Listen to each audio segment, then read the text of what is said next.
Price Lord. ஆண்டவராகிய இயேசு கிறிஸ்துவின் நாமத்தில் உங்கள் அனைவரையும் இன்று சந்திப்பதில் மகிழ்ச்சி அடைகிறேன். இன்றைக்கு 21வது நாளாக நாங்கள் இணைந்து தேவனுடைய பாதத்துல ஜெபிக்க வந்திருக்கிறோம். இந்த நாள்ல நீங்க கூட எங்களோட கூட இன்னும் ஒரு 30ஆம் தேதி வரைக்கும் இருக்கிறது. எங்களோட இணைந்து இந்த உபவாச நாட்களை நீங்க கூட இணைந்து கொள்ளலாம். அதுக்காக நான் கர்த்தரை நன்றியோடு ஸ்தோத்திரிக்கிறேன். நாங்கள் ஒரு குழுவாக இணைந்து தேவனுடைய சமூகத்திலே நாங்கள் உபவாசித்து ஜெபித்து பலனடைந்து ஆசீர்வதிக்கப்பட்டு கொண்டு இருக்கிறோம். கர்த்தர் நல்லவர். ஹல்லேலூயா. இந்த நாள் ஒரு பாடலை நாம் பாடுவோம். ஹல்லேலூயா, ஹல்லேலூயா. இயேசுவின் நாமம் இனிதான நாமம், இணையில்லா நாமம், இன்ப நாமம். எங்கள் இயேசுவின் நாமம் இனிதான நாமம், இணையில்லா நாமம், இன்ப நாமம். பாவத்தை போக்கும், பயமதை நீக்கும், பரம சந்தோஷம் பக்தரு கணிக்கும். பாவத்தை போக்கும், பயமதை நீக்கும், பரம சந்தோஷம் பக்தரு கணிக்கும். இயேசுவின் நாமம் இனிதான நாமம், இணையில்லா நாமம், இன்ப நாமம். எங்கள் இயேசுவின் நாமம் இனிதான நாமம், இணையில்லா நாமம், இன்ப நாமம். பரிமள தைலமாம் இயேசுவின் நாமம், பாரெங்கும் வாசனை வீசிடும் நாமம். பரிமள தைலமாம் இயேசுவின் நாமம், பாரெங்கும் வாசனை வீசிடும் நாமம்.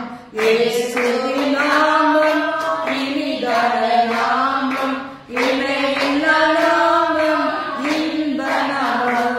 எங்கள் இயேசுவின் நாமம் இனிதான நாமம், இணையில்லா நாமம், இன்ப நாமம். வானிலும் பூவிலும் மேலான நாமம், வானாதி வானவர் இயேசுவின் நாமம். வானிலும் பூவிலும் மேலான நாமம், வானாதி வானவர் இயேசுவின் நாமம். இயேசுவின் நாமம் இனிதான நாமம், இணையில்லா நாமம், இன்ப நாமம். எங்கள் இயேசுவின் நாமம் இனிதான நாமம், இணையில்லா நாமம், இன்ப நாமம். நேற்றும் இன்றும் என்றும் மாறிட நாமம், நம்பினோரை என்றும் கைவிட நாமம். நேற்றும் இன்றும் என்றும் மாறிட நாமம், நம்பினோரை என்றும் கைவிட நாமம். இயேசுவின் நாமம் இனிதான நாமம், இணையில்லா நாமம், இன்ப நாமம். எங்கள் இயேசுவின் நாமம் இனிதான நாமம், இணையில்லா நாமம், இன்ப நாமம். முழங்கால் யாவும் முடக்கிடும் நாமம், மூன்றில் ஒன்றாக துணிப்பவர் நாமம். முழங்கால் யாவும் முடக்கிடும் நாமம், மூன்றில் ஒன்றாக துணிப்பவர் நாமம். இயேசுவின் நாமம் இனிதான நாமம், இணையில்லா நாமம், இன்ப நாமம். எங்கள் இயேசுவின் நாமம் இனிதான நாமம், இணையில்லா நாமம், இன்ப நாமம். ஹல்லேலூயா. ஆண்டவரே, இந்த நாளை எங்களுக்கு ஆசீர்வதிப்பீராக. இந்த கரண்ட் ஃபெசிலிட்டி இல்லாட்டாலும் என் ஆண்டவரே, இது வரும் மட்டும் கூட கர்த்தாவே, நாங்கள் உம்மை நம்பி இருக்கிறோம். இந்த நேரங்கள் வீண் போகாதபடி முழுமையான நன்மைகளை பெற்றுக்கொள்ள எங்களை ஆண்டவர் எங்களுக்கு கிருபை தார். எங்களோடு தங்கியிரும் உற்சாகப்படுத்தும் இயேசுவின் மூலம் பிதாவே, ஆமென். இன்னைக்கு நம்மள ஆண்டவராகிய கர்த்தர் ஒருவேளை இந்த பாதையில நடத்தணும்னு வச்சிருந்தா அதுலயும் நடக்கிறதுக்கு நம்ம ஆயத்தமா இருக்கணும். தண்ணீரை கடக்கும் போதும், ஆறுகளை கடக்கும் போதும், அக்னியில் நடக்கும் போதும் நம்முடைய தேவனாக இருக்கிறார். இன்னைக்கு குறிச்சு இந்த நேரத்தை குறிச்சு நமக்கு தான் தெரியாது, ஆனா கர்த்தருக்கு தெரியாது ஒண்ணுமே இல்லை. கர்த்தர் நல்லவர். நாள்ல நம்ம உபவாசம் இருக்கும்போது எப்படி இருக்கணுமா, முக பிரகாசமா இருக்கணும். எனக்கு இப்ப 21ஆவது நாள் வந்துருச்சு, இப்படியே வாழ்க்கையெல்லாம் இருந்துடலாமேன்னு தோணுது இல்ல. ஒரு நாள் கூட விடாம இப்படியே நம்ம டெய்லியும் பிரேயர் பண்ணிட்டு இப்படியே சர்ச்சிலேயே உட்காந்துடலாமா, அப்படியே காலை பொழுத ஓட்டிட்டு 3 மணி வரைக்கும் தேவ சமூகத்துல இருக்கலாமா ஆசையா இருக்கு. அதுதான் உபவாச ஜெபத்துடைய மேன்மை. உபவாசம் இருக்கும்போது நம்ம முகம் தொஞ்சு போயிடாது, பிரகாசம் அடையும். கர்த்தர் அப்படிதான். ஏன்னா அவருடைய முகத்தை நோக்கி பார்த்து நாம எப்படி இருப்போம், பிரகாசமா இருப்போம்னு வேதம் சொல்லுது பாருங்க. இந்த உபவாச நாள் இல்லைன்னா, நியமிக்கலன்னா என்ன இருக்கும், 1ஆம் தேதியிலிருந்து அழுதுட்டே இருக்க வேண்டியதுதான். இந்த வருஷம் அப்படியே போயிருக்கும். கர்த்தர் நல்லவரா இருக்கிறார். இந்த நாள் நான் பார்க்க போகிற செய்தியின் தலைப்பு இந்த மாதிரி நீங்க வீசிக்கலாம், என்னென்ன கன்வீனியன்ட் வேணுமோ செஞ்சுக்கலாம். பஞ்ச காலத்திலும் நம்மை போஷிப்பவர். அதுதான் இன்னைக்கு நம்ம காலையில கொஞ்சம் அப்படியே ஹிண்ட் எடுத்து நம்ம பார்த்தோம். நம்முடைய தேசம் எங்கும் எல்லாத்துக்காகவும் நம்ம ஜெபிக்க வந்திருக்கிறோம், எல்லாத்துக்காகவும் நம்ம உபாசிக்க வந்திருக்கிறோம். அதனால பாருங்க, இன்னைக்கு ஆண்டவருடைய பாதத்துல எதை பார்க்க போகிறோம், பஞ்ச காலத்திலையும் போஷிப்பிக்கிற தேவன், போஷிப்பிக்கிறவர் என்கிறத நம்ம பார்க்க போகிறோம். இன்னைக்கு தேசம் எங்கும் பாருங்களேன், பஞ்சங்கள், கொள்ளை நோய்கள், அடுத்தது என்னது, யுத்தங்களின் செய்திகள். இதையெல்லாம் நம்ம கேட்கும் போது இதெல்லாம் எதற்கு அடையாளம், ஆண்டவராக இயேசு கிறிஸ்துவின் வருகைக்கு அடையாளம் என்று நம்ம வேதத்துல வாசிக்கிறோம். இன்னைக்கு நம்மள எத்தனை பேர் இதை நம்ம ஒத்துக்கொள்ளுகிறோம் பாருங்க. இயேசு கிறிஸ்து சீக்கிரம் வரப்போகிறாரு, நான் ஆயத்தமாகணும், நம்ம குடும்பத்துக்கு சொல்லுகிறோம். எத்தனை பேர் அவங்களுடைய பிஸி லைஃப்ல கூட இதையும் மனசுல வச்சு ஓடுறாங்க. நம்ம யோசித்து பார்த்தா ரொம்ப கொஞ்சம் பேர் தான் இல்ல. நம்ம சபைக்கு கூட சொல்லுகிறோம் பாருங்க, இந்த உபவாச நாட்கள்ல, இந்த உபவாசத்தினாலும் ஜெபத்தினாலும் என்னை தகுதிப்படுத்தி கொண்டு நான் ஆண்டவருடைய பிள்ளையாய் நான் மகிமையின் மேல் மகிமை அடைந்து மறுரூபமாவேன் சொல்றதுக்கு நிறைய பேருக்கு விருப்பம் இல்ல பாருங்க. கொஞ்சம் பேர் லிங்க்ல இருக்கிறாங்க, கொஞ்சம் பேர் வரவே இல்லை, வீட்டுல இருந்தாலும் வரல. அடுத்தது பாத்தீங்கன்னா கொஞ்சம் பேர் வழக்கம் போல ஸ்கூலுக்கு, காலேஜஸ்க்கு, அவருடைய வேலைகளுக்கு எல்லாம் போயிட்டாங்க. இப்ப இன்னைக்கு நம்ம வந்திருக்கிற நம்மளோட நாளைக்கு இந்த செய்தியை பார்க்க போகிற யூடியூப்ல நாளைக்கு பார்க்க போகிற 22ஆம் தேதி பார்க்க போகிற ஒவ்வொருவரோட கர்த்தர் சொல்லுகிறது என்னன்னா, பஞ்ச காலத்திலும் நான் உன்னை போஷிப்பிப்பேன். எப்படி போஷிப்பார் அப்படின்னு சொல்லி நம்ம பார்த்தோம்னா, 2 ராஜாக்கள் 4ஆம் அதிகாரம் 41 முதல் 44 நம்ம வாசிக்கிறோம். இல்ல, பின்பு பாகால் சலீஷாவில் இருந்து ஒரு மனுஷன் தேவனுடைய மனுஷனுக்கு முதற் பேரான வார்கோதுமையின் 20 அப்பங்களையும் தாழ் கதிர்களையும் கொண்டு வந்தான். அந்த காலத்துல எல்லாம் இந்த முறை இருந்துச்சு பாத்தீங்களா. சில கிராமங்கள்ல இப்பவும் இருக்குது இந்த மாதிரி ஒரு முறை. அந்த சபையை நடத்துகிற போதகர்களுக்கு இன்னைக்கு ஒரு சிலர் என்ன செய்யறாங்க, சபையை நம்பித்தான் அவர்கள் என்ன செய்யறாங்க, குடும்பம் நடத்துறாங்க, பிள்ளைகளை படிக்க வைக்கிறாங்க, ஃபீஸ் கட்டுறாங்க, ஒரு சொந்த வீடு வேணும்னாலும் எல்லாத்துக்குமே அதை தான் டிபெண்ட் பண்ணி இருக்கிறாங்க. சார்ந்து இருக்கிற ஊழியக்காரங்க இருக்கிறாங்க, முழு நேர ஊழியத்தை செய்கிறவங்க. அவங்களுக்கு அவங்களுடைய பிள்ளைகள் பெரிதாகி ஒருவேளை அவங்க வேலை செஞ்சு அவங்களுக்கு கிடைக்கிற வரைக்கும் என்ன செய்வாங்க, ஊழியத்தை தான் நம்பி இருப்பாங்க. அப்ப அப்படிப்பட்ட நிலைமையில இருக்கிற அநேகம் சபைகள் உண்டு. இங்கெல்லாம் நம்ம அவ்வளவு பார்க்க முடியாது. ஆனா கிராமங்களில என்ன செய்வாங்க, அங்க இருக்கிற ஜனங்கள் அவங்களுடைய விளைச்சல்ல முதற் பலனை கொண்டு வந்து என்ன செய்வாங்க, தேவனுடைய பிள்ளைகளுக்கு கொடுப்பாங்க. தேவனுடைய பிள்ளைகள் அதை தனியா இங்க சாப்பிடுறது கிடையாது, கூட இருந்த எல்லா ஜனங்களுக்கு கொடுக்கும்படியாய் இல்ல, நம்ம அதை தான் வாசிக்கிறோம்.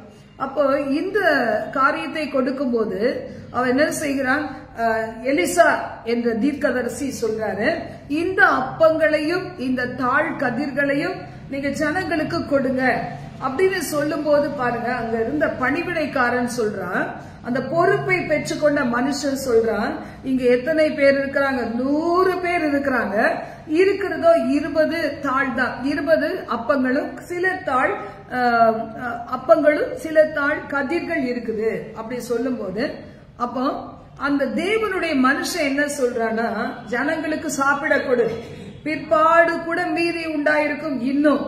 இப்ப கர்த்தருடைய வார்த்தையின்படியே அவங்க என்ன செய்யறாங்க, சாப்பிடுறாங்க, மீதி வேற எடுக்கிறாங்க.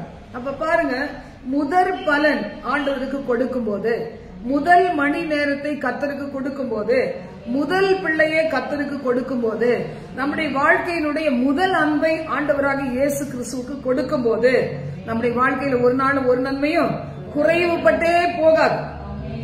எத்தனை நேரத்தில் நம்ம எழும்புறோம் அதிகாலையில. ஒரு சிலருக்கு 12 மணிக்கே ஜெபம் பண்ணிடுவாங்க. 12 to 1 மணி. அந்த ஒரு மணி நேரம் ஜெபிச்சுட்டு தூங்கிடுவாங்க. அப்ப அவங்க எப்ப வேணா எழும்பலாம். 7 மணியோ 8 மணியோ, அது அவங்க விருப்பத்தை பொறுத்தது. அப்படி எழும்புறாங்க. ஆனா ஒரு சிலருக்கு பாத்தீங்கன்னா 3 மணி அது அதிகாலையா இருக்கு. ஏன்னா அவங்க படுக்கிறது 11 மணிக்கு படுப்பாங்க. அது 3 மணிக்கு அதிகாலை, 3:30 மணிக்கு, 4 மணிக்கு. இன்னும் சில பேருக்கு பாத்தீங்கன்னா 6 மணி, நம்ம லிங்க் கொடுத்து 5:30 மணி, லிங்க் கொடுக்கலன்னா தூக்கம். அப்படி நிறைய பேர் இருப்பாங்க. அது அவங்களுடைய நிலைமையை பொறுத்தது, அவங்களுடைய இன்ட்ரெஸ்ட பொறுத்தது. சில பிள்ளைங்க பாத்தீங்கன்னா சொல்லுவாங்க, எவ்வளவுதான் பிரச்சனை இருந்தாலும் என்னால அதிகாலையில என்ன செய்ய முடியாது, எழுந்திருக்கவே முடியாது. அதிகாலை தூக்கத்துக்கு ஒண்ணுமே ஈக்குவலே ஆகாது சொல்லுவாங்க பாருங்க. ஆனா இந்த இடத்துல பாருங்க, முதற் பலனை அந்த மனுஷன் தன்னுடைய விளைவின் முதற் பலனை கொடுத்த போது, அது அவனுக்கு மட்டும் ஆசீர்வாதம் கிடையாது, கொடுத்து அதை வாங்கி கொண்ட எல்லோருக்கும் ஆசீர்வாதமாச்சு. அப்படிதான் இன்னைக்கு நாம கூட என்ன செய்யணும், தேவனை கனப்படுத்த வேண்டும். பஞ்சம் வரக்கூடாது, பட்டினியாய் நான் இருக்கக்கூடாது, எனக்கு இருக்கிற கொஞ்சத்துல நான் ஆசீர்வாதமா இருக்கணும்னா இந்த காரியத்தை நாம் செய்யும் போது அப்போ நமக்கும் பஞ்சம் இருக்காது. சில பேர் என்ன செய்வாங்க, கர்த்தருக்காக கொடுக்கறதுக்கு நேரத்தையும் கர்த்தருக்கு கொடுக்க மாட்டாங்க, வாழ்க்கையும் கர்த்தருக்கு கொடுக்க மாட்டாங்க, தங்களுடைய பிரயாசத்தின் பலனையும் கர்த்தருக்கு கொடுக்க மாட்டாங்க. அதுல பாருங்க, ஆதி அப்போஸ்தலர்கள் காலத்துல எல்லாம், இப்பவும் நிறைய சபைகள்ல இருக்குது, ஏழைகளுக்குன்னு ஒரு காணிக்கை வாங்குவாங்க. ஆனா அதை பெருசா மதிக்காத பேரு நிறைய பேர் இருக்கிறாங்க. எவ்வளவு பேர் வராங்க ஒரு சபையில, 1000 கணக்கா, 10,000 கணக்கா, 5000 பேர் வராங்க. அத மாசத்துக்கு ஒரு முறை வைக்கும் போது என்ன செய்வாங்க, ஏழைகளுக்குன்னு ஒரு 50 ரூபாய் போடுவாங்க, அவ்வளவுதான். ஆனா 50 ரூபாயில நம்ம ஏதாவது சாமான் வாங்க முடியுமா? கடைக்கு போனா என்ன செய்யுது, முன்னாடி 100 ரூபாய் ஆச்சு, இப்ப கொஞ்சம் சாமான் வாங்கினா 500 ரூபாய் இருக்கு. அப்படி விலைவாசி எல்லாம் ஏறி போயிருக்க காலத்துல கர்த்தருக்கு மட்டும் என்ன செய்வாங்க, அந்த மாச காணிக்கை 50 ரூபாய் ஒரு ஏழை கொடுப்பாங்க. ஏழைக்கு கொடுத்ததை கர்த்தர் என்ன செய்வாராம், திருப்பி கொடுப்பார். அப்ப ஆண்டவர் எவ்வளவுதான் கொடுக்கணும், ஒரு மாசத்துல 50 ரூபாய் தான் கொடுக்கணும். ஏழைக்கு கொடுத்தத 50 ரூபாய் கொடுப்பாங்க. தசம பாகம் என்ன செய்வாங்க, 100 ரூபாய் போடுவாங்க. அப்ப ஆண்டவர் என்ன செய்யணும், அந்த 100 ரூபாய்க்கு எத்தனை மடங்கு கொடுப்பார் பாருங்க. அமுக்கி குலுக்கி சரிந்து விழும்படியாக அவ்வளவுதான் கொடுப்பார். ஆனா நிறைய சபைகள் அது ஒரு வழக்கம் இருக்கு. பெரிய பெரிய சபைகள், CSI, RC, இந்த மாதிரி பெரிய சபைகள் எல்லாம் அவ்வளவுதான் போடுவாங்க. அவங்களுக்கு வராத தொகையா இதெல்லாம் கால்குலேட் பண்ணி பார்ப்பாங்க. பார்த்து என்ன செய்வாங்க, இவ்வளவு கொடுத்தா போதும் அப்படின்னு சொல்லி நினைப்பாங்க. ஆனா கர்த்தருடைய வார்த்தை சொல்லுது, பஞ்சம் இல்லாமல் இருக்கணும்னா, தேசத்திலே பஞ்சம் வருதுன்னு வச்சுக்கோங்களேன். யோசேப்பை முதல்ல அனுப்பிச்சிட்டார் ஆண்டவர். அனுப்பிச்சு என்ன செய்தார், யோசேப்பை கொண்டு தேசத்தினுடைய வறுமையை மாற்றி அநேக தேசங்களுக்கு கொடுக்கிற அளவுக்கு ஆசீர்வதித்தார். யோசேப்புக்கு ஞானத்தையும் புத்தியும் விவேகத்தையும் கொடுத்து நல்ல ஆலோசனைகளை சொல்லி, அந்த ஆலோசனைக்கு அந்த தேசத்தின் ஜனங்கள் கீழ்ப்படித்ததுனால இங்க தானியம் உண்டு என்று அறிந்து என்ன செய்தாங்களா, பக்கத்துல இருக்க தேசத்துல இருந்தெல்லாம் வந்துச்சாங்களாம். அவங்க தானியத்தை கொள்ளும்படி வந்தாங்களாம். அப்ப பாருங்க, ஒரு யோசேப்பை பஞ்சகாலத்துக்கு முன்னாடி அனுப்பிச்சிட்டாரு.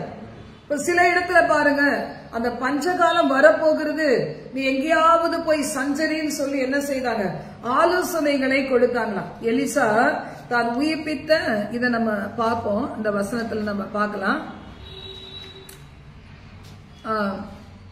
இல்ல 1 ராஜாக்கள் 18ஆம் அதிகாரம், இது முதல் பார்த்தலாம். முதல் 4 வசனங்கள்ல நம்ம வாசிக்கிறோம்.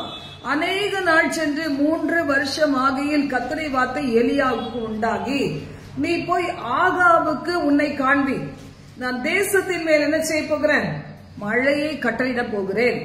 இன்னைக்கு பஞ்சத்துக்கு காரணம் என்ன, மழை பெய்யாது. வானம் தன்னுடைய மழையை கொடுக்காது. வானத்தின் பலகணிகளை ஆண்டவர் அடைக்கவும் முடியும், திறக்கவும் முடியும்.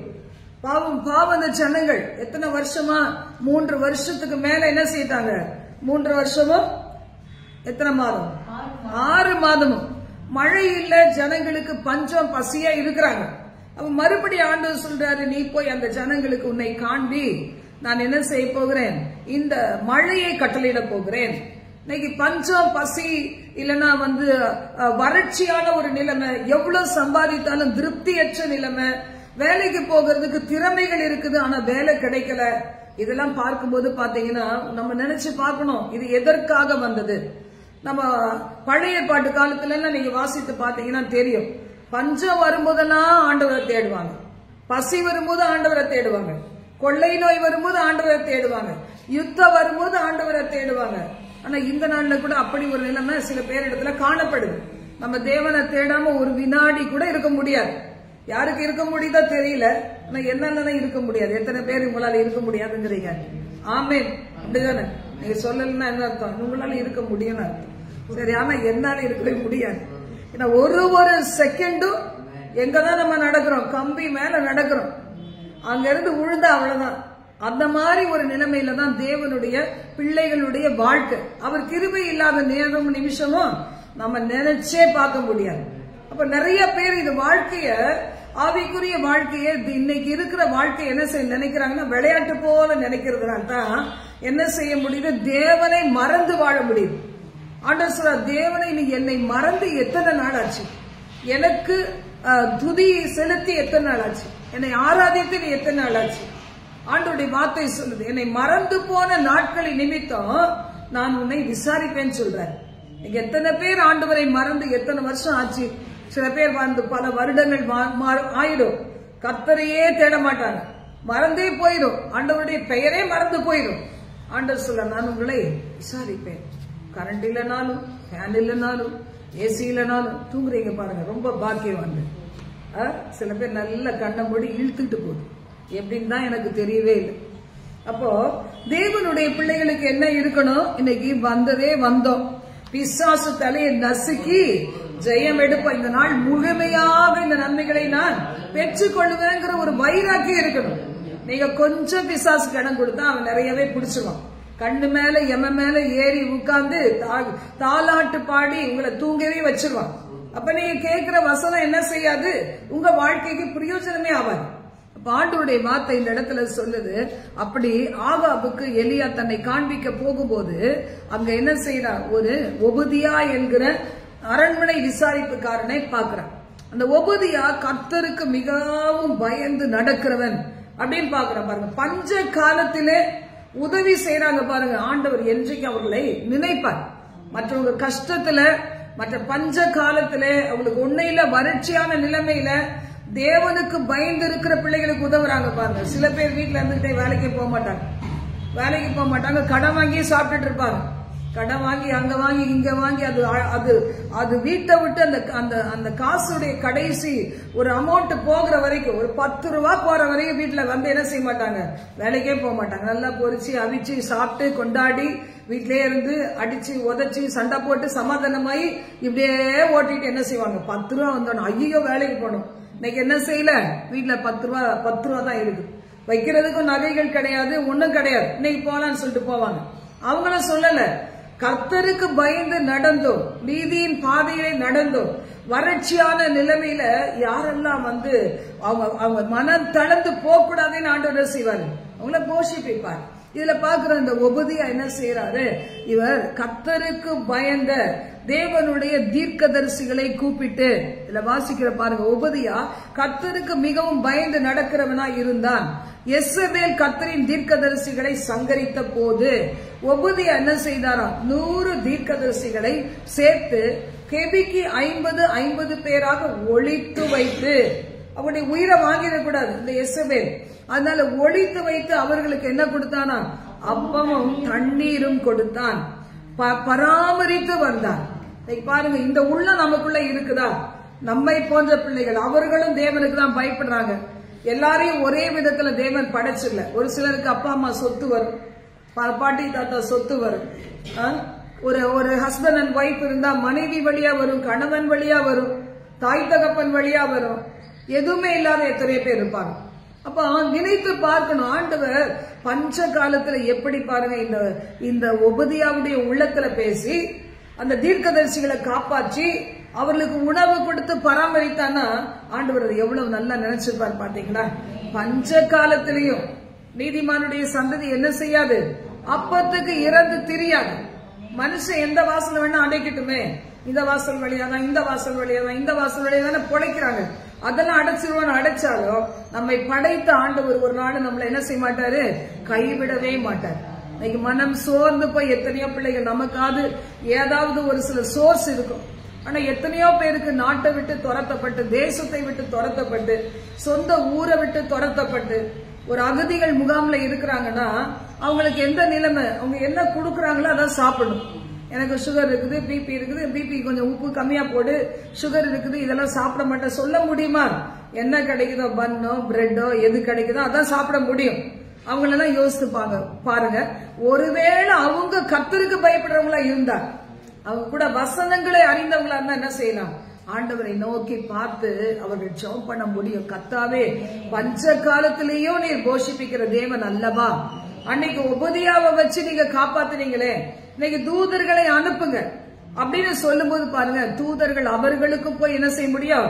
போஜனத்தை கொடுத்து பராமரிக்க முடியும், தண்ணீரை கொடுக்க முடியும், அப்பத்தை கொடுக்க முடியும். ஹல்லேலூயா!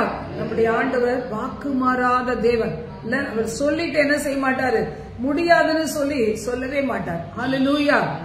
வனந்திரமாய் வாழ்க்கை மாறி பட்டினி சஞ்சலம் நேர்கையில், வனந்திரமாய் வாழ்க்கை மாறி பட்டினி சஞ்சலம் நேர்கையில், வானமன்னாவால் ஞானமாய் போஷித்த, வானமன்னாவால் ஞானமாய் போஷித்த காணாத மன்னா இயேசுவை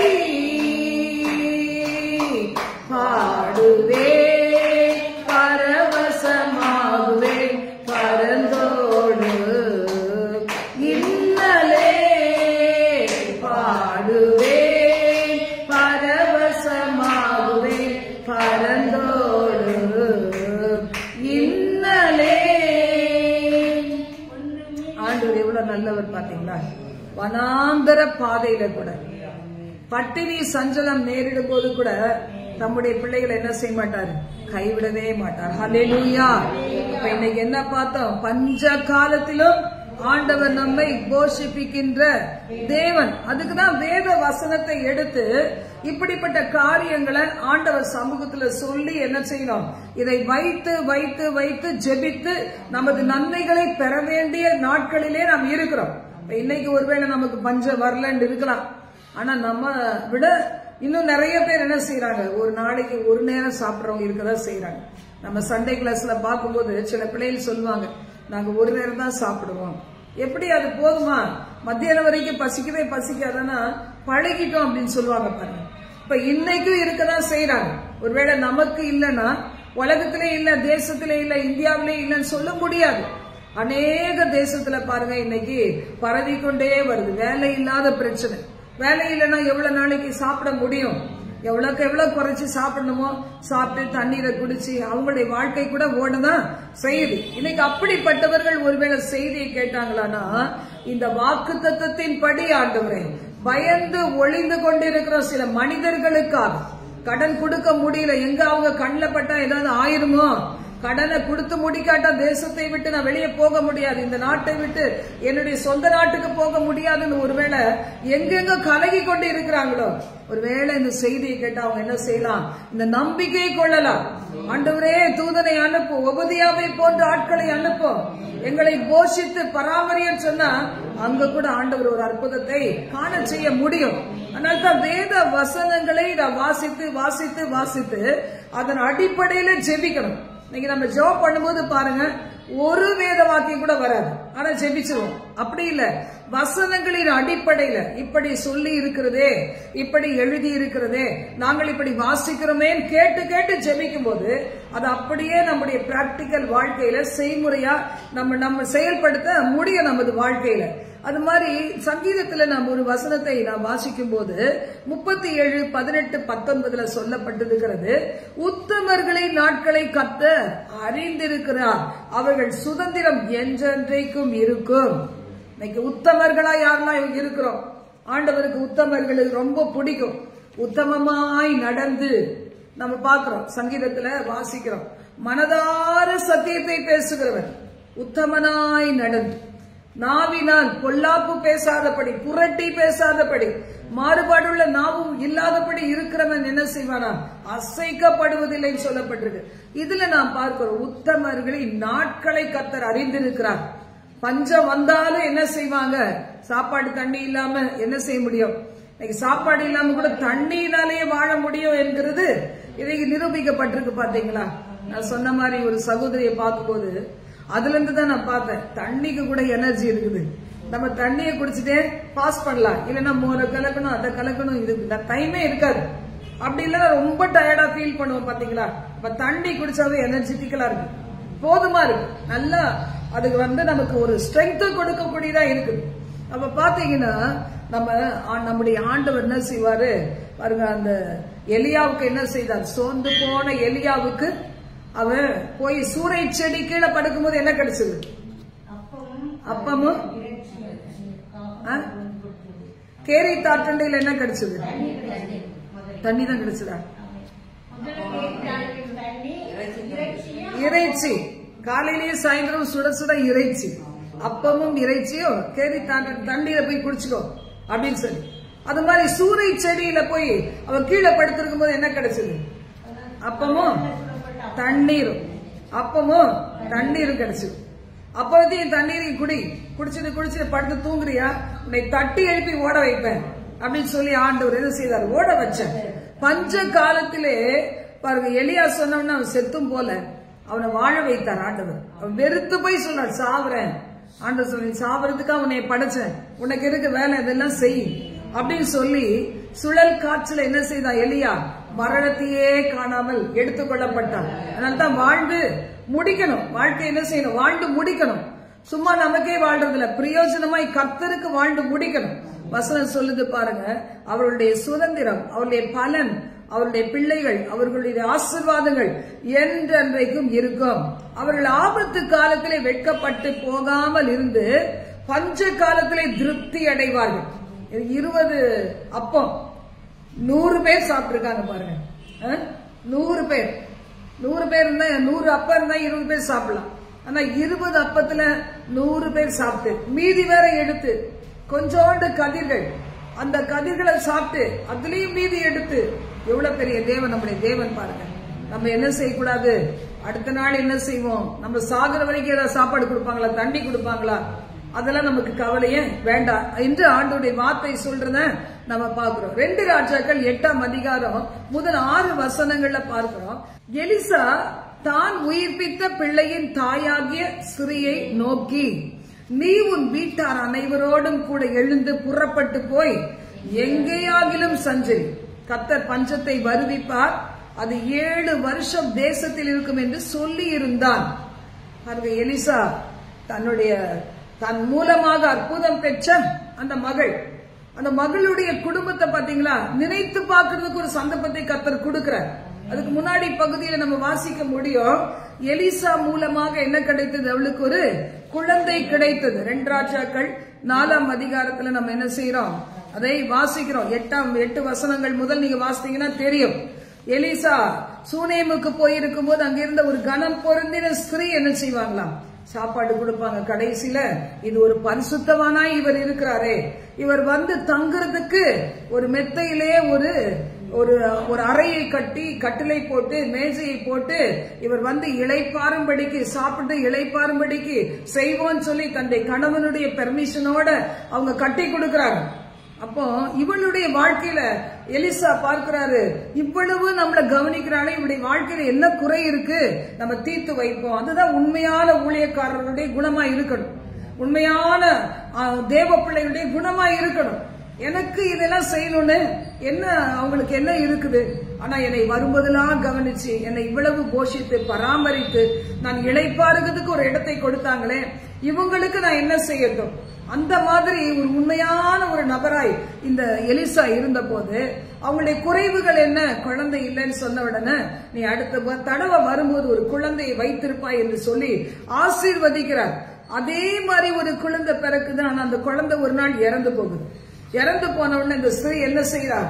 இந்த ஊழியக்காரன் மூலம் தானே எனக்கு அற்புதம் நடந்துச்சு, அதே ஊழியக்காரனை போய் கேட்பேன்னு சொல்லி கடைசியில் அவர் வந்து இந்த குழந்தைய உயிரோடு எழுப்பி கொடுக்கிறார். அப்ப இந்த ஸ்திரீயை குறிச்சு ஒரு நன்றியுள்ள உணர்வோட என்ன செய்யறாரு இந்த எலிசா சொல்றாரு, இப்ப தேசத்துல பஞ்சம் வரப்போது, நீயும் உன்னுடைய குடும்பத்தாரும் எங்கேயாவது போய் பிழைத்துக் கொள்ளுங்க அப்படி சொல்லும் போது பாத்தீங்கன்னா அவ போய் என்ன செய்யறாங்க, 7 வருஷம் எங்கேயோ தங்கிட்டு மறுபடியும் வரும்போது அந்த ராஜாவை பார்த்து, நான் எல்லாத்தையும் அப்படியே விட்டுட்டு போனேன், இதையெல்லாம் நான் பெற்றுக்கொள்ளணும்னு சொல்லி போகும்போது ராஜாவுக்கு ஒரு ஆசை, இந்த உயிரோடு எழுப்பின அந்த மகன் யாரு, அந்த ஸ்திரீ யாரு, எப்படி எழுப்பினாங்க, இதெல்லாம் கேட்கறதுக்கு ஆசையோட இருந்து கடைசியில ஒன்று விடாதபடிக்கு ராஜா என்ன செய்தாராம், இந்த ஸ்திரீக்கு என்னெல்லாம் தேவையோ அத்தனையும் சாங்ஷன் பண்ணாராம், கொடுக்க கட்டளையிட்டான்னு வேதத்துல வாசிக்கிறோம். அப்ப இன்னைக்கு பாருங்களேன், பஞ்ச காலம் வந்தாலும் தப்பு வைக்கிற ஒரு தேவன் இருக்குது. இவள் என்னிடத்துல அவர் என்ன செய்தார், நற்கிரியை செய்திருக்கிறாள். இப்படி நம்ம கிட்ட ஏதாவது நினைச்சு பார்க்க முடியுமா? ஏதாவது ஒரு நற்கிரியை செய்யறோமா? தினம் தினம் செய்யணும். வருஷத்துக்கு ஒரு தடவை கிறிஸ்துமஸோட செய்துட்டு அதோட அடுத்த கிறிஸ்துமஸ்க்கு பார்த்துக்கலாம் நினைக்க கூடாது. ஒவ்வொரு நாளுமே நம்மால முடிந்த அளவுக்கு நாம் என்ன செய்யணும், கர்த்தருக்காக கொடுக்கணும், இல்லாதவர்களுக்காக கொடுக்கணும். தீர்க்கதரிசிகள், உண்மையான தீர்க்கதரிசிகள், தேவ பிள்ளைகளுக்கு நாம் கொடுக்கணும். அப்ப நமக்கு ஒரு காலம் வரும்போது என்ன செய்வாரு ஆண்டவர், அந்த பஞ்ச காலத்திலே நம்மை அதுல போய் சிக்கிக்கொள்ளாதபடிக்கு காப்பாற்றுவார். சாலமோன் பாருங்க, அருமையான ஆலயத்தை கட்டின பிறகு அவர் என்ன ஜெபிக்கிறார்னு பார்த்தா, ஆண்டவரே 2 நாளாகும் 6ஆம் அதிகாரத்துல அதை நம்ம வாசிக்க முடியும். பாருங்க, இந்த ஆலயத்தை கட்டி முடிச்சிட்டேன், ஆனா இந்த ஆலயத்துல வியாதி வந்தா வருவாங்க, வறுமை வந்தா வருவாங்க, சத்துருக்கள் முற்றுகை போட்டா வருவாங்க, பிரச்சனைகள் வரும்போது வருவாங்க. அப்ப அப்படிலாம் வந்து இந்த இடத்துல வந்து ஜெபிக்கும் போது கண்கள் திறந்தவைகளாக இருக்கணும், காதுகள் கேட்கிறவைகளாக இருக்கணும் என்று சொல்லும் போது 28ஆம் வசனத்தை பாருங்க. தேசத்திலே பஞ்சம் உண்டாகிற போது, கொள்ளை நோய் உண்டாகிற போது, வறட்சி, சாவி, வெட்டுக்கிளி, பச்சைக்கிளி உண்டாகும் போது, அவர்களை சத்துருக்கள் அவர்களை வாசம் செய்கிற தேசத்திலே அவர்களை முற்றுகை போடிருக்கிற போது, வாதையோ வியாதியோ வந்திருக்கிற போது, எந்த மனுஷனானாலும் இஸ்ரவேலராகிய நம்முடைய ஜனத்தில் எவனானாலும் தன் வாதையும் வியாகுலத்தையும் உணர்ந்து இந்த இடத்துக்கு வந்து உம்மை நோக்கி பார்க்கும் போது மன்னித்து அவர்களை ஆசீர்வதிக்கணும் ஆண்டவரே என்று சொல்றத நம்ம பாக்குறோம். இன்னைக்கு கூட எதுக்கு இந்த காரியங்கள் எல்லாம் வருதுன்னா, நாம் வந்து மனம் திரும்ப வேண்டும், பாவங்களை விட வேண்டும், கர்த்தரை சார்ந்து கொள்ள வேண்டும், விசுவாசத்திலே வளர வேண்டும், கர்த்தரை அனுதினமும் தேட வேண்டும் தான் என்ன செய்கிறது, இப்படிப்பட்ட காரியங்கள் நம்ம வாழ்க்கையில சம்பவிக்கிறது. இன்னைக்கு நமக்கு சம்பவிக்குதோ இல்லையோ, வெளியே சம்பவிக்கும் போதே நம்ம உஷாராயிடும். இன்னைக்கு பாத்தீங்களா, பானக்கு, கொள்ளை நோய் எந்தெந்த வடிவத்துல வருது, ஒண்ணுமே இல்லாம திடீர்னு ஒரு ஜுரம் வருது, திடீர்னு ஒரு ஸ்கின் டிசீஸ் வருது, திடீர்னு ஒரு வாந்தி வருது, திடீர்னு ஒரு வயிற்று வலி வருது. அது பார்த்தா எவ்வளவு பெரிய வியாதியில முடிகிறத நம்ம பாக்குறோம். அப்ப இப்படிப்பட்ட உலகத்துல வாழும்போது நாம் எந்த அளவுக்கு தேவனுக்கு பயந்து வாழ வேணும் பாருங்க. யாத்திராகமத்துல சொல்லப்பட்டிருக்கு, நீ என் கற்பனைகளை கை கொண்டு என் கட்டளைகளின் படி நடந்தால் எகிப்திற்கு வரப்பண்ணின வியாதிகளில் ஒன்றையும் நான் வரப்பண்ணேன், நானே உன் பரிகாரியான கர்த்தர் சொல்லி இருக்கிறார். ஏசாயா 53ல மெய்யாகவே நம்முடைய பாடுகளையும் நம்முடைய துக்கங்களையும் அவர் சுமந்து கொண்டார், அவருடைய தழும்புகளால் நாம் சுகமடைகிறோம். நம்ம அதை பார்க்கிறோம். புதிய ஏற்பாட்டு காலத்துல என்ன சொல்லி இருக்கிறது, ஆவியானவர் எங்கே உண்டு அங்கே விடுதலை உண்டு, இயேசுவின் ரத்தத்திலே பாவ மன்னிப்பு உண்டு, இயேசுவின் ரத்தம் பாவங்களை கழுவும்போது விடுதலை உண்டு. யாக்கோபுல சொல்லப்பட்டிருக்கு பாருங்க, மூப்பர்களை கூப்பிட்டு எண்ணெய் பூசி ஜெபிக்கும் போது அவன் செய்த பாவங்கள் மன்னிக்கப்பட்டு அவன் சுகம் பெறுவான்னு சொல்லி சொல்லப்பட்டிருக்கு பாருங்க. அப்ப இப்படி நமக்கு எல்லாமே வேத புஸ்தகத்துல என்ன இருக்குது, பதில் இருக்குது. கேள்வி உலகத்துல இருக்கு, 1000 கேள்விகள், பதில் எல்லாம் ஆண்டவர் நமக்கு கொடுத்த வேத புத்தகத்துல இருக்கு. எந்த அளவுக்கு நம்ம வேத வசனங்களுக்கு இம்பார்ட்டன்ஸ் கொடுத்து அதை படிக்கிறோமோ, கருத்தாய் படிக்கிறோமோ, அதை எடுத்து அண்டர்லைன் பண்ணி வைத்து இதன் அடிப்படையில என்னுடைய தேவையை சந்தியும், என் பஞ்சத்தை போக்குவோம், எங்கள் வாழ்க்கையில எங்க தேசத்துல நாங்கள் கேள்விப்படுகிற நாடுகளிலே இருக்கிற பஞ்சம் பசியை போக்கும், கொள்ளை நோய்களை போக்கும், யுத்தங்களை நிறுத்தும் என்று சொல்லி நம்ம ஜெபிக்கும் போது நம்முடைய ஜெபம் மிகவும் பிரயோஜனம் உள்ளதாய் இருக்கும். அதனால அப்படியே நம்ம நம்ம கண்களை மூடி ஜெபிக்கலாம். எங்கள் பரலோக தேவனே, உங்களுடைய பாதத்திலே நாங்கள் எங்களை தாழ்த்தி அர்ப்பணித்து ஜெபிக்கிறோம்ப்பா. இதை கேட்டுக்கொண்டிருக்கிற பிள்ளைகளுடைய வாழ்க்கையில யாரெல்லாம் பஞ்சத்தை, ஆண்டவரே, பசியை, தகப்பனே அப்பா, ஒரு பற்றாக்குறையை, ஒரு தரித்திரத்தை அனுபவிக்கிறார்களோ, இயேசுவே நீர் அவர்கள் ஒவ்வொருவருடைய வாழ்க்கையிலும் நீர் கிரியை நடப்பித்து இந்த ஜாதி பிசாசு உபவாசத்தினாலும் ஜெபத்தினாலும் அன்றி ஒன்றினாலும் போகாது என்று வேதம் சொல்லுகிறதே. உபவாசத்தோடு ஜெபத்தோடு உம்மை நோக்கி பார்க்கிற பிள்ளைகளுடைய வாழ்க்கையில அந்த வறட்சியை மாற்றுவீராக. வானத்தின் பலகணிகளை திறப்பீராக.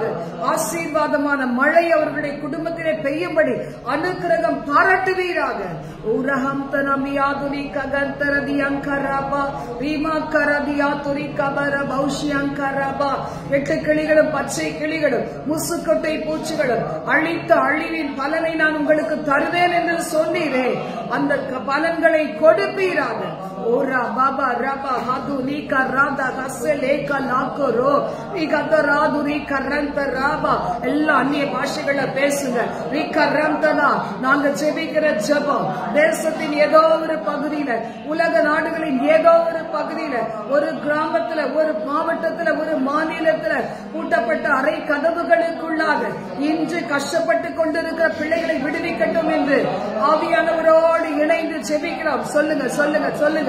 ஓ ரக தன மர பல ரக ஹச லக ராத கந்தரா வீத நாக ராத கந்தரா கரூபி நாத ராகரா ஓ ஷல ரிகதர திரிதி அம்தரி கரதியா துரிக்க பல பனா ஓர ஹமரதியா. நாங்கள் ஒரு ஒபதியா அல்ல ஆண்டவரே, நாங்கள் ஒரு எலிசா அல்ல ஆண்டவரே.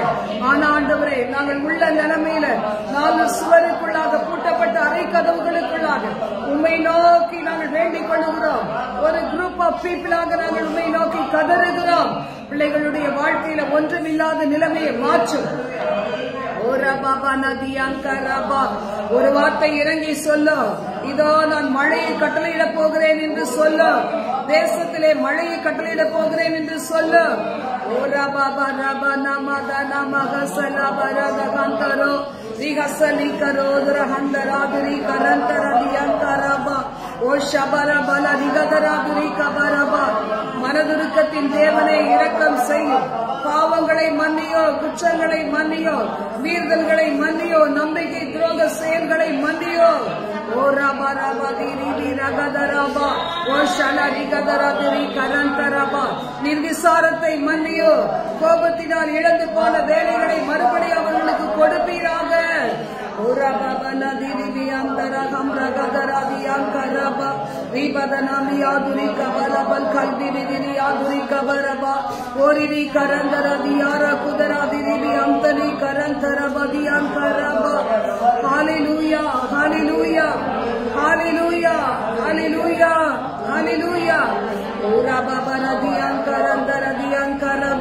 பாடி துதிக்கிற பிள்ளைகளுக்கு வழிவாசல்கள் திறக்கப்படட்டும்.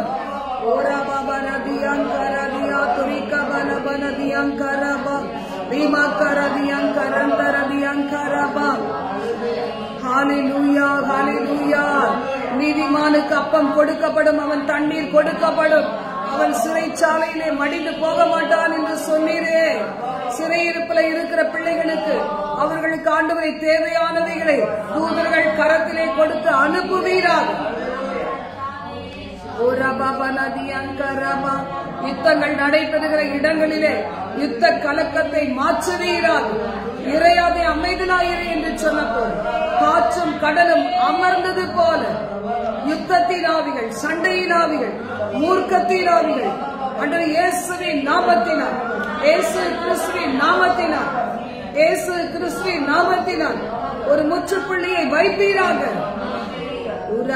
நன்றி ஆண்டவரே,